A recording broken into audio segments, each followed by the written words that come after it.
This is Blackfire DM, and I am kind of making this video here just to talk about what happened on my last two previous broadcasts here that was involved Part 34A and Part 34B.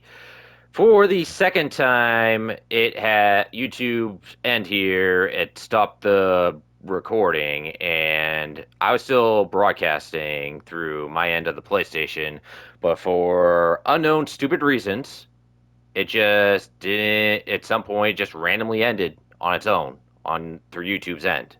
And that is unacceptable because that means the cutscene that happened not too long ago prior to after the last battle on 34 Part B, there's going to be a good section of that cutscene that is not going to be shown now. Because, for one thing, it just had to go and end right there. And for another, I am not able to save any recordings because Dragon Ball Z Kakarot doesn't allow you to just plain save a clip and post it on the channel as you do it through the PS5. Which I'm pretty sure it's the same deal now for the PS4, which I believe like before you used to be able to do it. I don't know if you're able to do it now. I am not going to be going on my PlayStation 4 or hook up my PlayStation 4 back up just to show that. And I can't not necessarily going to go rewind back or start this all over from the beginning again because for all I know, this is going to happen again, and I won't be able to necessarily save what ends up being like happening in the cutscene and like show it if it's gonna YouTube keeps doing that. Like I say, this is completely unacceptable. If I were to grade YouTube right now out of 1 to 10, obviously one being the worst, 10 being the best, I would grade YouTube a 0. Yeah, that is beyond worse, is what I'm saying. Because something like that, that's unacceptable. Because if that's happened to me, that could happen to other people too.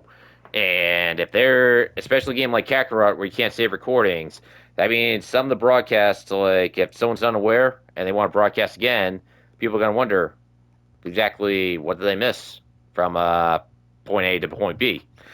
Anyway, I'm just going to mention right now that if this does happen again, that during a broadcast, there's going to be some scenes people might be missing. And whatever you miss, definitely see it on someone else's channel because the thing is, if I was unaware, there would have been a lot more missed. And luckily, caught them right away. Unfortunately, it does mean that there's going to be cutscenes missed here. Hopefully, in the near future, that this won't happen again. And I'll just say for YouTube, this issue has happened before, and I recommend that getting this fixed ASAP because this is completely unacceptable. Luckily, when I broadcast 14, I don't have to worry about that. I mean, it's still going to be unacceptable, but luckily I'm able to save recordings because Final Fantasy 14 does allow clips to be saved. But still, this is unacceptable, and moving forward to this Kakarot DLC, I want to show more, so this better not be happening again. Otherwise, this is going to be a huge problem. Anyway, that's all I'm going to say for this here. Thanks for watching, and hopefully it'll be better luck for the next live broadcast of Dragon Ball Z Kakarot.